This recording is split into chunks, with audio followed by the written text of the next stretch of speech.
সকাল উঠে তাড়াতাড়ি করে রান্না করলাম ভাতটা তরকারিটা, তারপরে পাস্তা চাই দিয়ে 8টা বেজে সারা যায় না, পরে তা রান্না স্টপ করে দিয়ে দিচ্ছি, রান্না করিনি।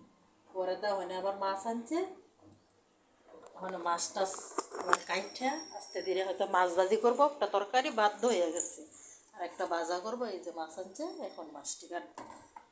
এই নমস্কার, আশা করি সবাই ভালো থাকবে। নমস্কার।